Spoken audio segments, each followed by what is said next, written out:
Ils sont plus de 8000 pèlerins burkinabés présentement sur la terre sainte pour accomplir le 5e pilier de l'islam. Aujourd'hui, ils séjournent dans la ville de Mina en attendant le départ pour Arafat, le début des rites du pèlerinage à proprement dit. On en parle dans cette édition. Et puis, la justice nigérienne lève l'immunité du président déchu Mohamed Bazoum, ouvrant la porte à un possible procès contre lui. Les autorités nigériennes l'accusent de haute trahison et de complot contre la sécurité de l'État. Ce sont les principaux titres de ce 12h45. Mesdames et messieurs, bonjour et ravi de vous retrouver. Nous débutons par cette actualité. Journée mondiale du donneur de sang aujourd'hui 14 juin. C'est l'occasion d'honorer et de remercier les donneurs de sang bénévoles. C'est aussi l'occasion de sensibiliser la population sur l'importance du don de sang pour assurer la qualité, la sécurité et la disponibilité du sang et des produits sanguins pour les malades qui sont dans le besoin.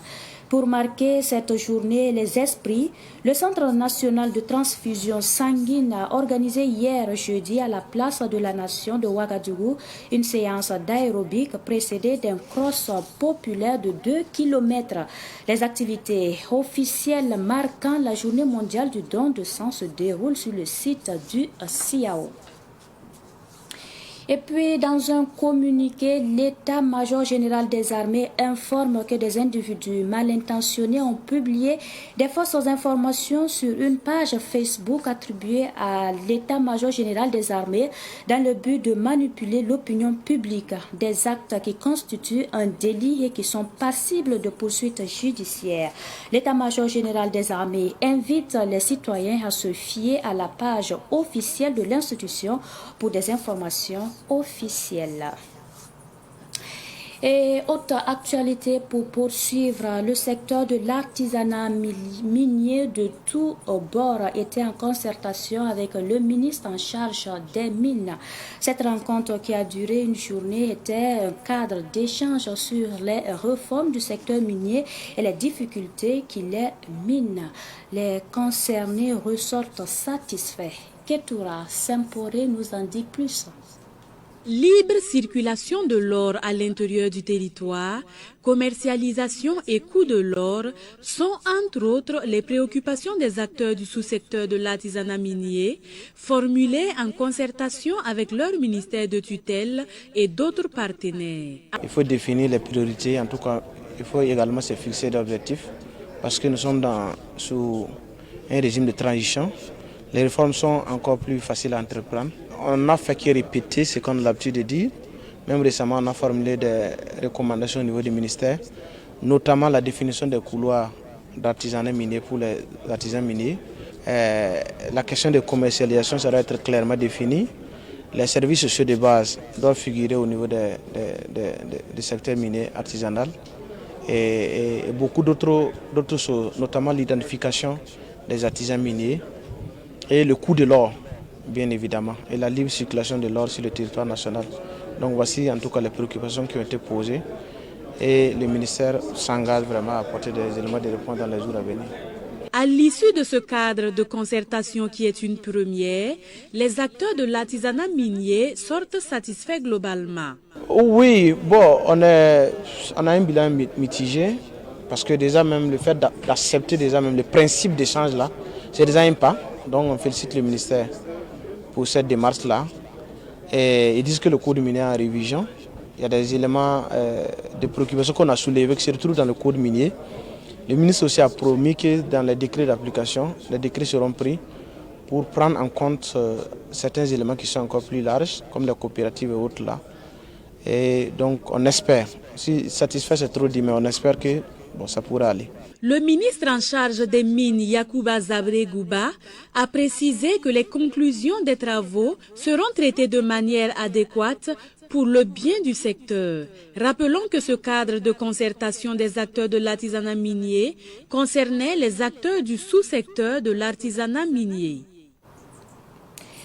Et puis, les organisateurs de la première édition de Vitrine RSE, responsabilité sociale des entreprises, ont tenu une conférence de presse ce matin à Ouagadougou pour présenter cet événement dédié à la promotion de l'intégration des préoccupations sociales et environnementales dans la gestion des entreprises. Sidiki Kabri. Du 28 au 30 juin 2024, se tiendra à Ouagadougou, à l'hôtel Silimandé, la première édition de la vitrine RSE, responsabilité sociale des entreprises. L'événement est un concept initié et mis en œuvre par l'Institut de gestion des risques industriels et du développement durable. Le président du comité d'organisation revient sur les objectifs d'un tel événement.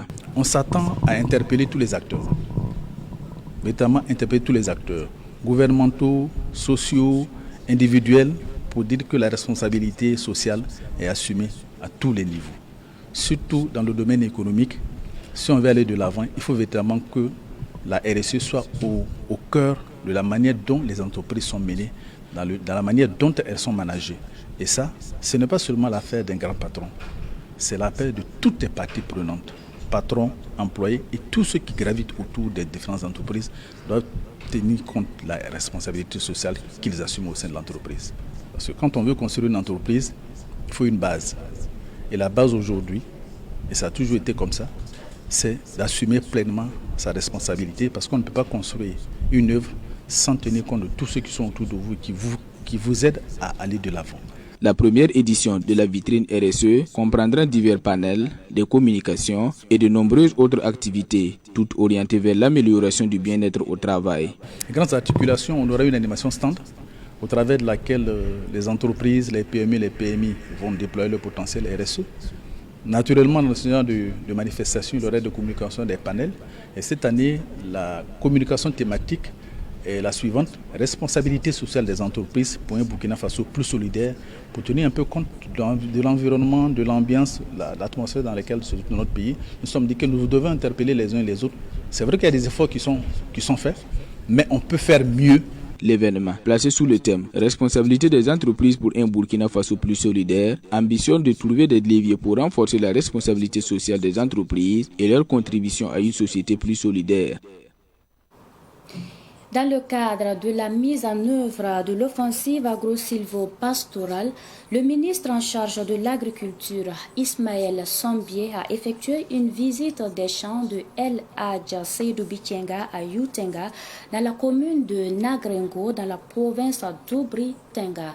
Le commandant Ismaël Sombié a salué cette initiative du guérisseur. Le point avec Sibli Nankelsi.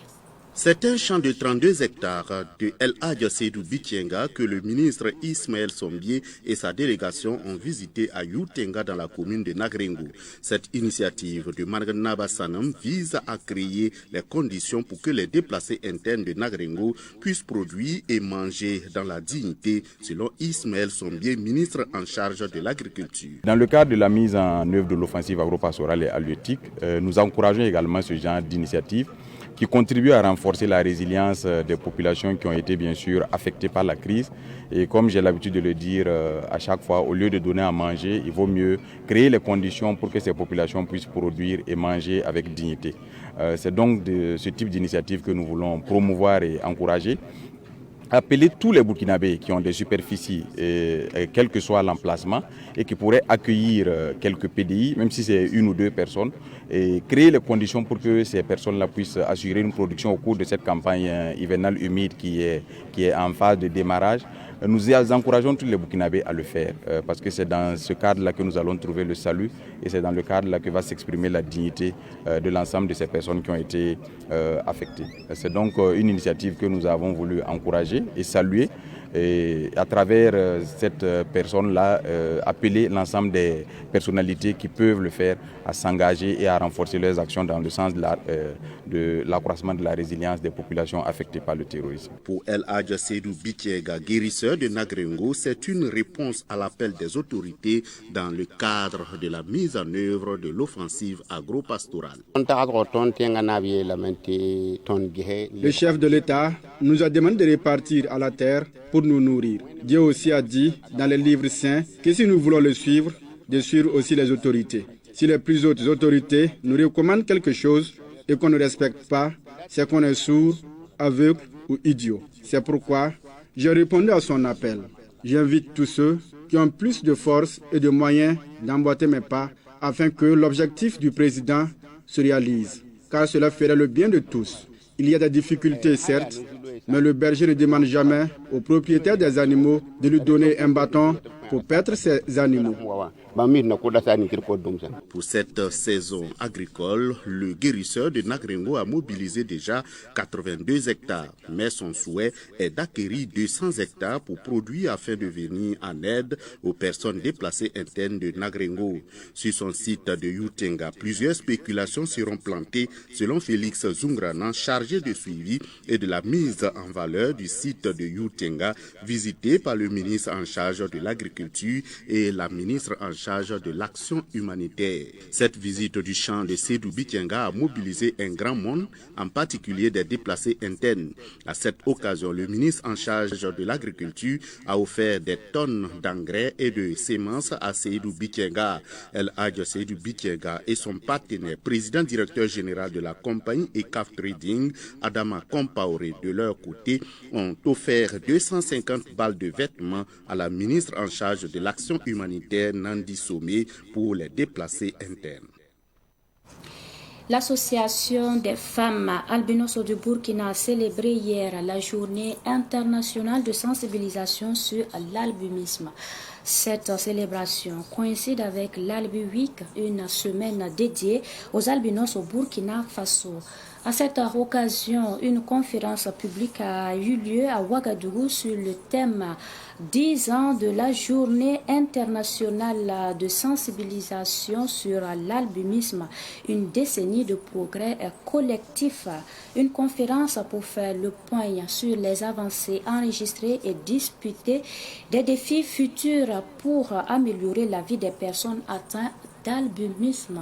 Sidiki Kabré. Accorder une attention particulière aux besoins des albinos, notamment à travers la prise en charge de leur santé et la lutte contre leur marginalisation, est le cri de cœur exprimé par les albinos à l'occasion de ces 10 ans de la ZISA. De nombreuses autres activités sont prévues à l'occasion de cette journée. Dans un premier temps, nous allons faire en tout cas un petit bilan pour voir dans les 10 ans au Burkina Faso ici ce qui est fait pour les personnes atteintes d'albinisme.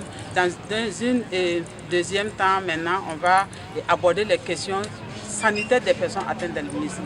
Alors, en termes d'acquis, nous allons vraiment saluer nos autorités qui sont à nos côtés parce qu'aujourd'hui déjà, leur présence vraiment nous a montré à quel point la question de l'albinisme est en train d'être intégrée vraiment et intéresser nos autorités.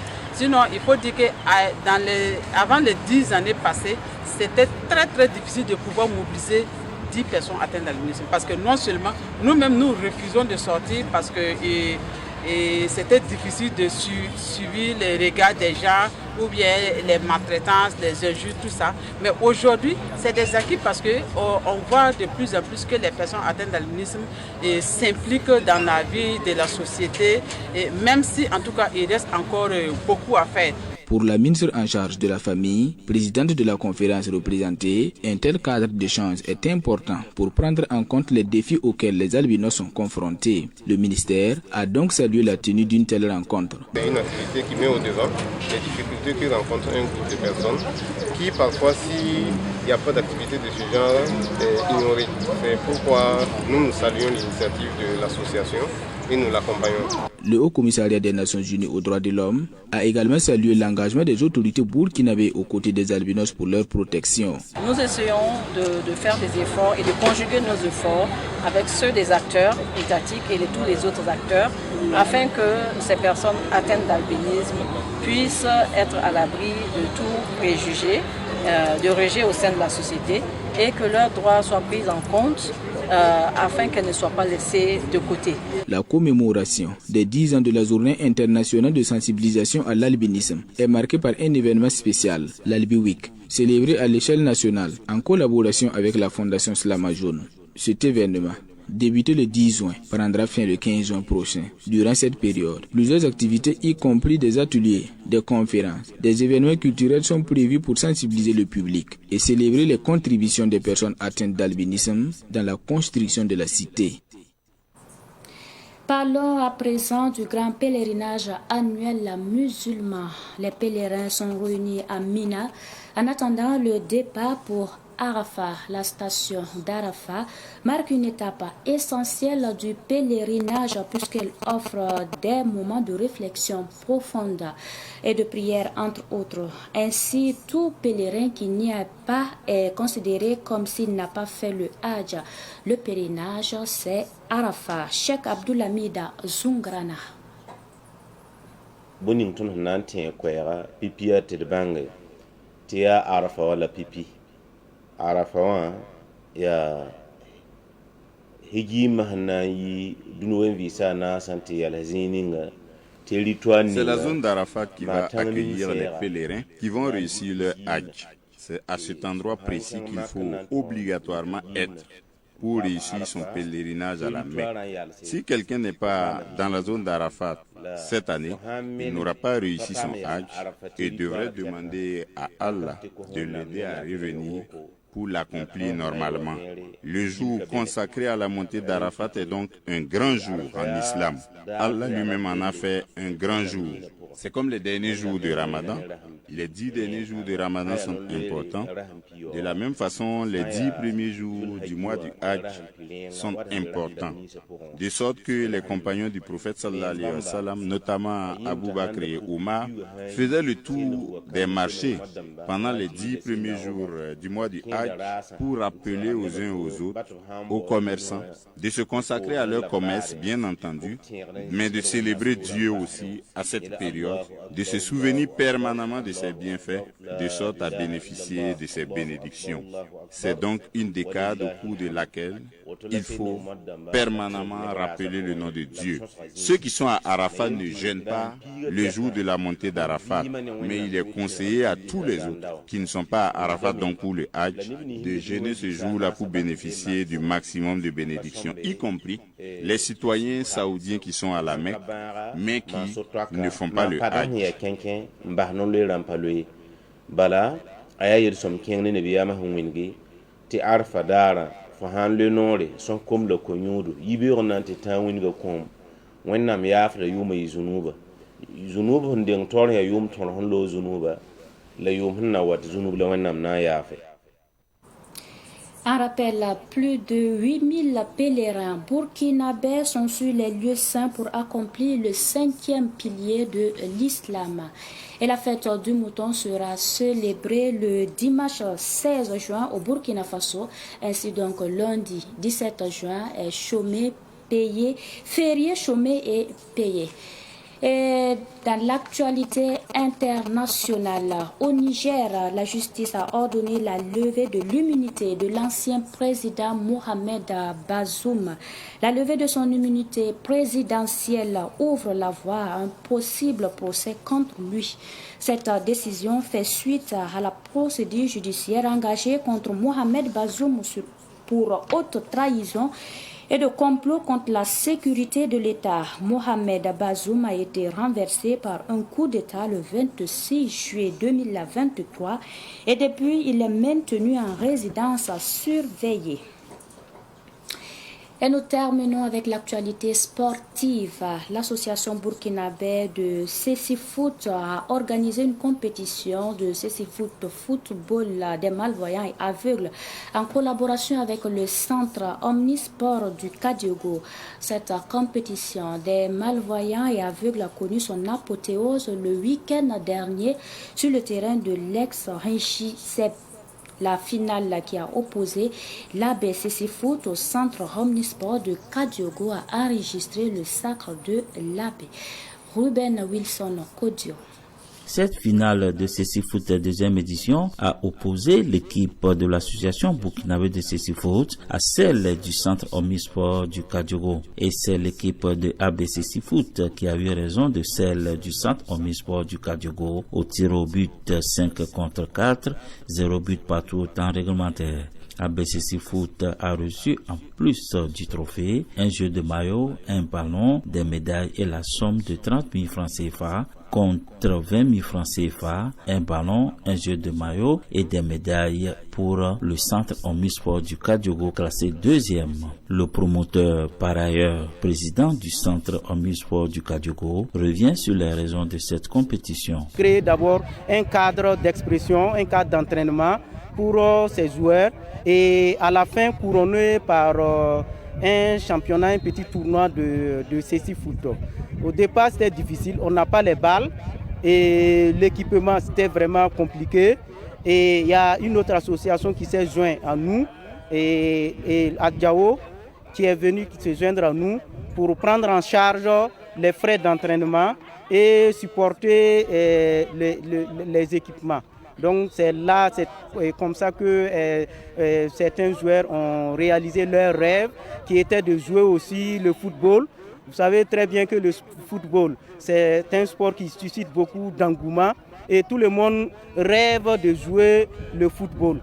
Donc cette initiative qui permet à ces joueurs de réaliser leurs rêves, nous trouvons que l'initiative est vraiment louable. Les spectateurs ont apprécié le talent des personnes aveugles et malvoyantes en football. Rendez-vous l'année prochaine pour la 3e édition. Voilà, c'est tout pour ce 12h45 que j'ai pris du plaisir à vous présenter. Merci pour votre attention et pour votre constante fidélité.